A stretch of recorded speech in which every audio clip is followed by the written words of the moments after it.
El reloj de la pared marcaba las 5 de la tarde. En mi pequeña oficina de la empresa de gestión inmobiliaria en Madrid, el aire acondicionado zumbaba con monotonía.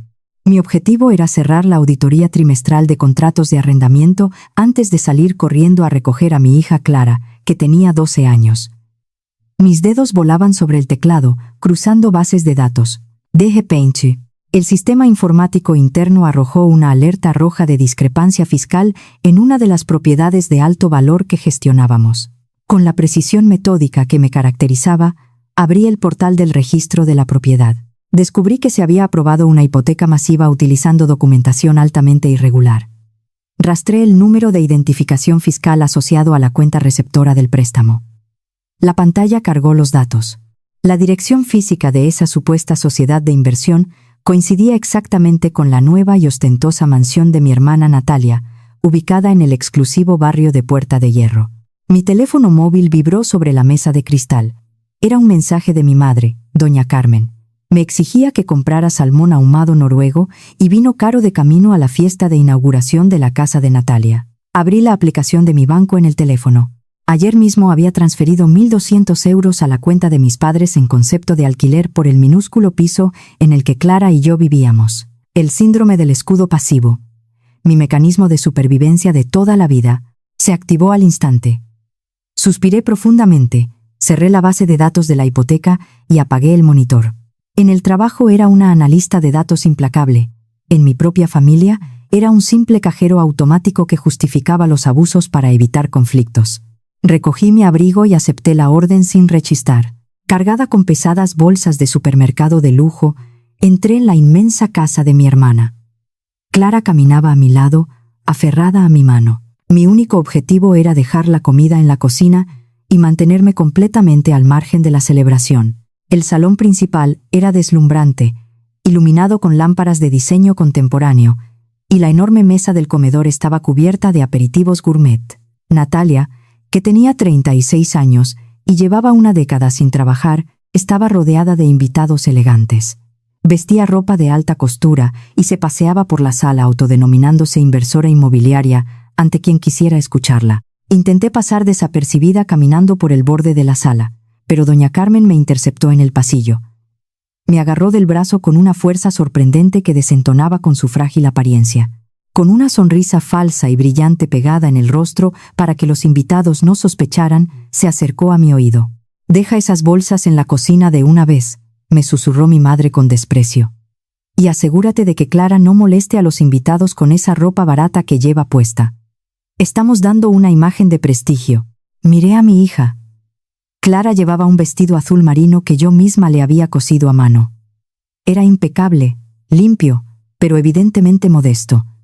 Natalia se acercó a nosotras, sosteniendo una copa de champán. Miró a Clara de arriba abajo con una expresión de superioridad absoluta. «Madre mía, Mónica», comentó Natalia en voz alta, atrayendo las risas de un grupo de inversores cercanos. «La niña huele a tela barata. ¿No te da vergüenza traerla así a mi casa?». No grité. No defendí a mi hija. Mi instinto defectuoso me impulsó a proteger a Clara pasivamente, tragándome la humillación para no arruinar la fiesta. Puse una mano protectora sobre el hombro de Clara y la guié rápidamente hacia la cocina. Mi silencio no compró la paz familiar. Solo confirmó ante todos que yo era una ciudadana de segunda clase.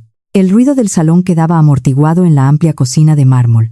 Mi objetivo era consolar a Clara, darle de cenar rápidamente y marcharnos de aquella casa de cristal. Abrí la enorme nevera de acero inoxidable de doble puerta. Estaba repleta de bandejas de comida preparada para los invitados, pero no había absolutamente nada sencillo para nosotras. Tomé un poco de pan y queso y preparé 2 sándwiches fríos.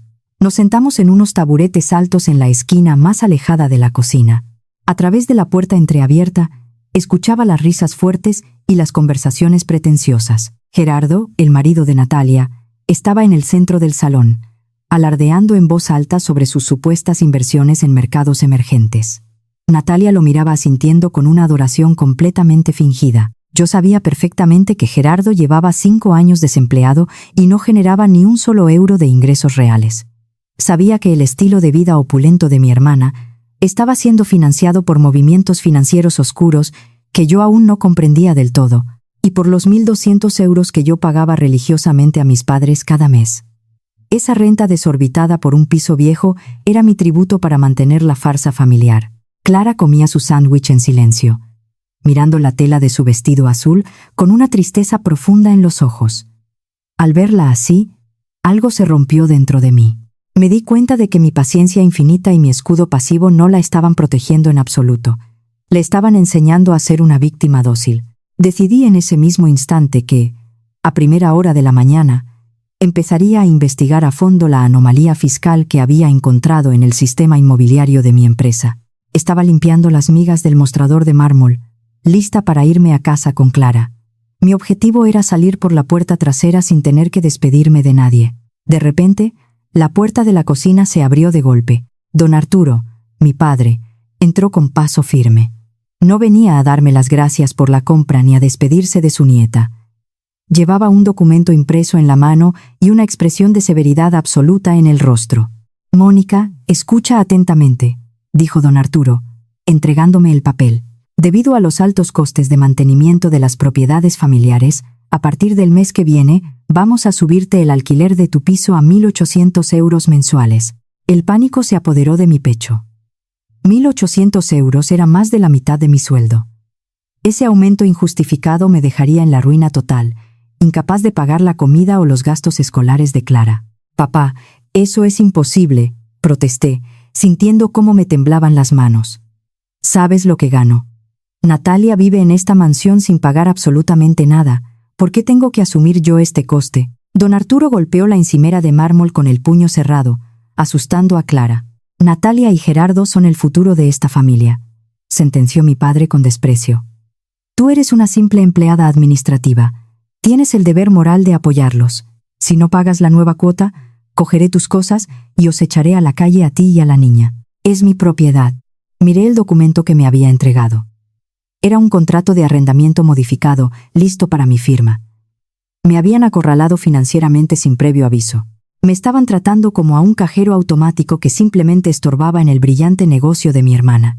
Dejé a Clara sentada en la cocina y salí al salón principal. Mi objetivo era exigir una explicación lógica y negarme rotundamente a firmar esa subida de alquiler extorsiva. Natalia y Gerardo estaban sentados en un enorme sofá de cuero blanco, rodeados por mis padres. Me detuve frente a ellos y expuse mi queja en voz alta, afirmando que cobrarme 1.800 euros por un piso viejo y sin reformar era un robo absoluto. Doña Carmen dejó su copa de champán sobre la mesa de cristal y me miró con una frialdad calculada. «Mónica, no seas dramática», me reprendió mi madre. «Dado que tu hermana está emprendiendo un negocio inmobiliario de alto nivel, la familia necesita liquidez inmediata. Por lo tanto, tu nuevo alquiler es estrictamente innegociable». Me quedé sin aliento ante la desfachatez de su argumento. «Gerardo es un extraño que no aporta nada a esta familia», les recordé, señalándolo. «Lleva años sin trabajar. ¿Por qué tengo que financiar su vida de lujo?» Don Arturo se levantó del sofá, invadiendo mi espacio personal. «Si no quieres pagar tu parte justa para apoyar el brillante futuro de tu hermana», me amenazó mi padre, señalando la puerta, «puedes coger tus cosas y marcharte a la calle esta misma noche. No toleraré insubordinaciones en mi familia». El síndrome del escudo pasivo se hizo añicos en ese preciso instante. Miré a las 4 personas que me estaban extorsionando descaradamente. No lloré. No intenté razonar ni suplicar. La empleada administrativa desapareció. Simplemente asentí con la cabeza, di media vuelta, volví a la cocina, cogí la mano de Clara y salí por la puerta principal hacia la noche fría de Madrid. De madrugada, el silencio reinaba en mi pequeño apartamento.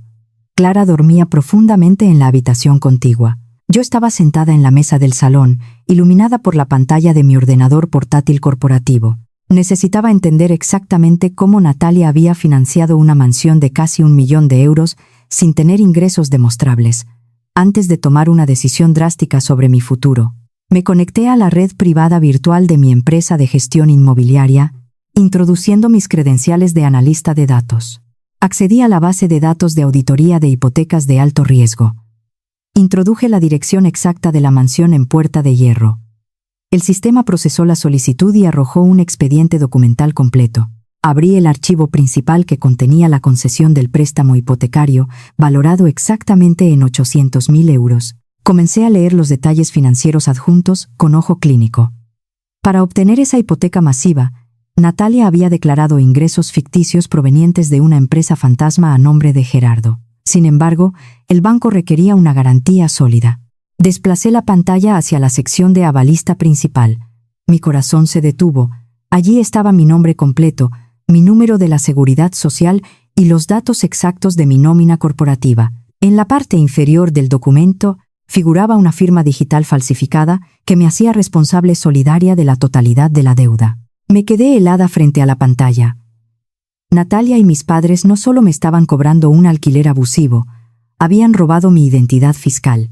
Habían cometido un fraude documental y bancario masivo utilizando mis credenciales profesionales, poniéndome en riesgo directo de ir a prisión y perderlo absolutamente todo por un delito federal que yo jamás había cometido. Mi objetivo inmediato era asegurar pruebas digitales irrefutables del fraude antes de que mi familia sospechara algo e intentara encubrir el rastro. Sabía que si me enfrentaba a ello solo con palabras o capturas de pantalla simples, mi padre diría que yo estaba loca, que era una resentida, y utilizaría su influencia para silenciarme. Necesitaba el rastro de auditoría digital inmutable del gobierno y del banco. Inserté mi tarjeta de identificación electrónica en el lector de mi ordenador portátil. Me conecté directamente a la sede electrónica de la agencia tributaria utilizando mi propio certificado digital encriptado. Navegué por el portal gubernamental hasta acceder al historial completo de trámites y firmas electrónicas realizadas en mi nombre durante el último año fiscal. El sistema generó un informe detallado. Descargué el archivo de registro de direcciones de protocolo de Internet asociado a la firma del aval hipotecario. El documento técnico mostraba claramente que la firma falsificada se había enviado y validado desde la dirección de red del enrutador instalado en la casa de mis padres. Crucé ese dato con el registro de control de presencia de mi empresa. La firma electrónica se había ejecutado en un horario en el que yo estaba físicamente fichando y trabajando en mi oficina, a varios kilómetros de distancia. Guardé todos los archivos, los registros de red y los documentos hipotecarios en una memoria externa segura y la encripté con una contraseña alfanumérica. Tenía la pistola humeante en mis manos. Cerré la tapa del portátil. Mañana por la mañana, comenzaría a preparar la demolición absoluta y burocrática de la farsa familiar. 2 días después, conducía mi coche viejo, cargado hasta el techo con cajas de cartón, hacia el barrio de Vallecas. Mi objetivo era instalarme lo antes posible en el pequeño apartamento que una compañera de la empresa inmobiliaria me había alquilado de emergencia. Aparqué frente al edificio de ladrillo visto. El apartamento era modesto, un 4º piso sin ascensor. Al entrar, noté que los muebles estaban desgastados por el uso y la nevera de la cocina emitía un zumbido eléctrico constante. Subí las cajas una por una por las escaleras estrechas. Clara me ayudaba en silencio, cargando sus propios libros. No había nadie para criticar su ropa, nadie para insultarnos ni exigirnos sumisión. Me senté en el sofá desgastado del salón y miré a mi alrededor, respirando con dificultad por el esfuerzo físico. El alquiler de este refugio era de 800 euros al mes. Eran 1.000 euros menos de lo que mis padres pretendían robarme mediante la extorsión. Mi teléfono móvil, apoyado sobre una de las cajas, empezó a vibrar incesantemente. La pantalla se iluminaba con mensajes de mi madre, exigiéndome que volviera inmediatamente a su casa y pidiera perdón de rodillas por mi rabieta infantil. No respondí. Silencié el teléfono por completo y abracé a Clara con fuerza. Por primera vez en mi vida adulta, respiraba aire limpio. Estaba sola, pero estaba a salvo. Abrí mi ordenador portátil sobre mis rodillas y comencé a estructurar el expediente legal contra mi propia familia. La venganza no sería emocional, sería puramente administrativa. Había pasado un mes de silencio absoluto. Me encontraba en mi oficina en la empresa inmobiliaria, revisando unos contratos. Mi objetivo era mantener la distancia mientras el departamento legal externo, al que había consultado en secreto, finalizaba el análisis del expediente de fraude. De repente, la pantalla de mi teléfono se iluminó. Era doña Carmen. Contesté, esperando gritos, pero su voz era inusualmente dulce y conciliadora, una táctica de manipulación clásica que yo conocía a la perfección. Mónica, cariño, la familia te echa mucho de menos. ronroneó mi madre a través del auricular. Este sábado celebraremos un gran evento en la mansión de Natalia. Va a presentar oficialmente su exitosa empresa de inversiones a docenas de clientes adinerados y socios potenciales. Dejé el bolígrafo sobre la mesa. Escuché cómo mi madre tejía la trampa, insinuando que si asistía, me comportaba bien y aceptaba volver a pagar el alquiler inflado de mi antiguo piso, me permitirían regresar al redil familiar y olvidarían mi rabieta. Sonreí con frialdad ante la pantalla de mi ordenador. La arrogancia de mi familia los había cegado por completo. Me acababan de proporcionar el escenario perfecto, lleno de testigos clave y clientes potenciales, para ejecutar la demolición pública de sus mentiras. Allí estaré, mamá, respondí con voz sumisa y dócil. Llevaré un regalo que no podréis olvidar. Colgué el teléfono. La auditoría estaba a punto de comenzar. Era viernes por la noche en mi pequeño apartamento de Vallecas. Mi objetivo era formatear la evidencia del fraude para que fuera visualmente innegable y letal ante un público de inversores exigentes. Sabía que si me presentaba en la mansión solo con un puñado de papeles impresos, mi padre me los arrancaría de las manos. Los rompería y me echaría a la calle usando la fuerza. Necesitaba proyectar la información de manera que todos los invitados la vieran simultáneamente, sin posibilidad de censura. Me senté frente al ordenador portátil y creé una presentación de diapositivas de alta resolución. En la primera diapositiva, pegué una captura de pantalla del expediente hipotecario falso, resaltando en rojo mi nombre y mi firma digital falsificada como avalista. En la segunda diapositiva, inserté los registros de la dirección IP descargados de la agencia tributaria, vinculándolos directamente a la red de mis padres. En la tercera y última diapositiva, copié el texto exacto del artículo del Código Penal Español referente a la falsedad documental y el fraude bancario agravado.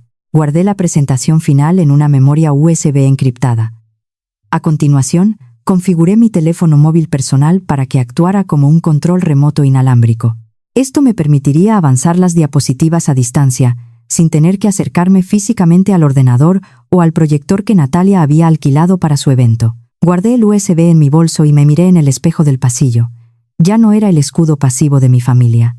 Era la auditora principal, y mañana iba a cancelar su hipoteca de forma definitiva. Llegué a la mansión de Puerta de Hierro pasadas las 8 de la tarde. Mi objetivo era infiltrarme en el evento y conectar mi memoria USB al ordenador de proyección sin ser detectada por mi familia. El enorme salón estaba repleto de inversores adinerados, empresarios y supuestos socios, todos bebiendo champán francés y admirando los folletos corporativos falsos que Natalia había mandado imprimir. Mi hermana llevaba un traje de chaqueta de diseñador carísimo, pagado sin ninguna duda con el dinero de la hipoteca fraudulenta que colgaba sobre mi cabeza. Saludé fríamente a mis padres en la entrada. Natalia se acercó a mí, me miró de arriba a abajo y soltó una risa condescendiente al ver mi ropa sencilla. Espero que este mes a solas te haya enseñado una lección sobre el respeto a los profesionales de éxito, Mónica, se burló Natalia frente a un grupo de invitados. Asentí dócilmente, bajando la mirada.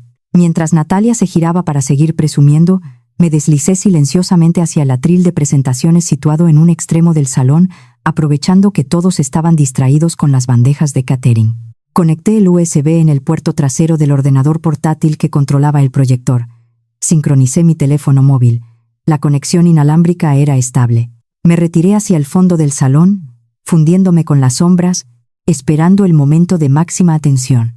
Minutos después, don Arturo golpeó su copa de cristal con un tenedor, pidiendo silencio a los invitados.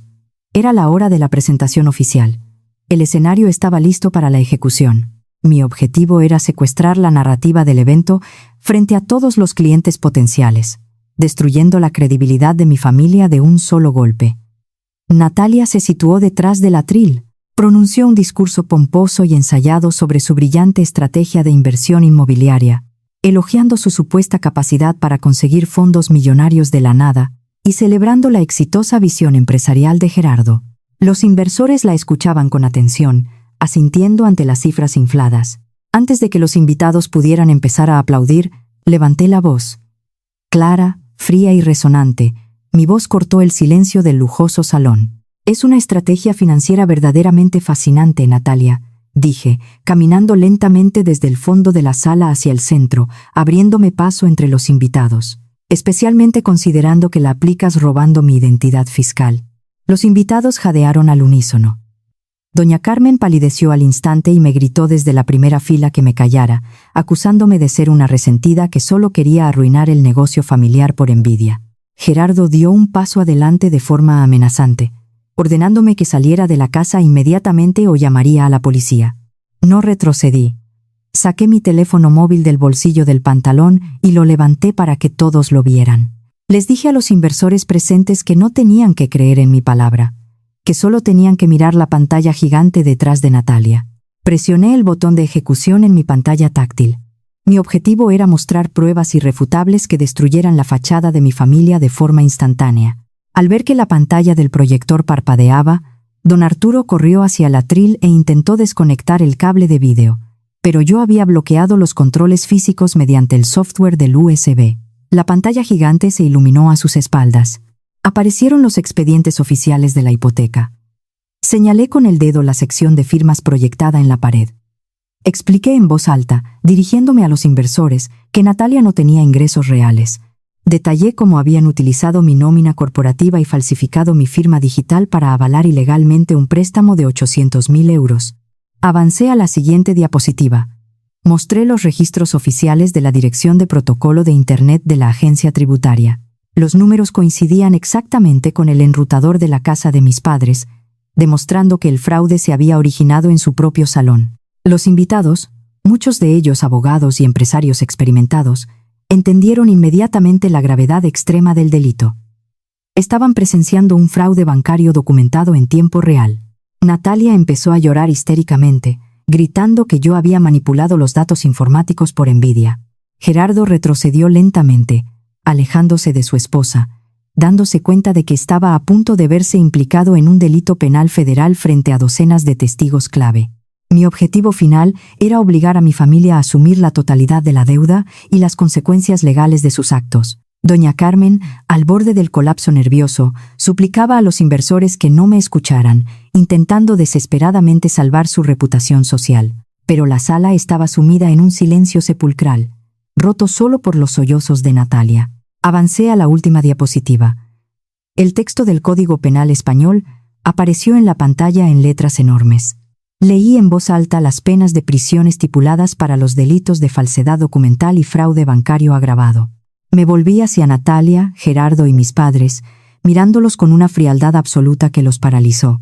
Tenéis exactamente 48 horas para transferir la titularidad total de esta hipoteca y liberarme oficialmente como avalista, declaré, entregándoles mi ultimátum frente a toda la sala.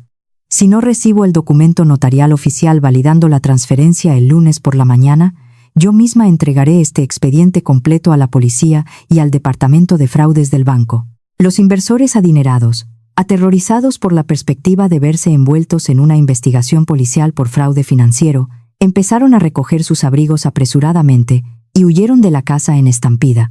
Gerardo murmuró que él no sabía nada de esto, dio media vuelta y salió corriendo detrás de los inversores, abandonando a Natalia en medio del salón. La farsa familiar había colapsado por completo. Mi objetivo ahora era salir de aquella mansión habiendo cortado todos los lazos tóxicos que me habían atado durante 34 años. El salón, antes lleno de lujo y risas, parecía ahora un campo de batalla en ruinas. Don Arturo cayó sentado pesadamente en una de las sillas de diseño, agarrándose la cabeza con ambas manos, dándose cuenta de que su reputación social en Madrid estaba arruinada para siempre. Natalia estaba tirada en el suelo, llorando desconsoladamente sobre su traje de diseñador arruinado. Me rogó que no la denunciara a la policía, prometiendo desesperadamente que vendería la mansión para devolver el dinero al banco. Doña Carmen me miró desde la esquina, con los ojos muy abiertos por el terror, viendo finalmente a la mujer fuerte y resolutiva que siempre había intentado aplastar y silenciar. No sentí ni una gota de lástima por ninguno de ellos. Me acerqué al atril y recuperé mi memoria USB del ordenador. Los miré por última vez, les recordé que el reloj estaba corriendo y que esperaba el documento notarial en mi escritorio el lunes a primera hora. Me di la vuelta y caminé hacia la puerta principal con paso firme. Salí al pasillo exterior, cerré la pesada puerta de roble tras de mí y respiré el aire fresco de la noche. Era libre. El peso asfixiante de la culpa había desaparecido para siempre. Han pasado 6 meses desde aquella noche. Me encuentro en mi nueva oficina, habiendo sido ascendida recientemente a directora de análisis de datos inmobiliarios. Mi objetivo ahora es entregar un mensaje final a quien esté escuchando esta historia. Debo destilar la complejidad del abuso familiar y el fraude burocrático en una verdad universal que todos puedan entender. Reflexiono sobre el síndrome del escudo pasivo que me dominó durante tanto tiempo. La familia tóxica te convence de que debes pagar un peaje constante, ya sea emocional o financiero, solo para tener el derecho a existir en su mundo. Te hacen creer que tu silencio es amor, cuando en realidad es sumisión. Te advierto que el amor verdadero no cobra alquileres abusivos ni falsifica firmas digitales para salvar las apariencias. La única forma de ganar contra personas que te tratan como un simple recurso administrativo es auditar sus mentiras y presentarles la factura final.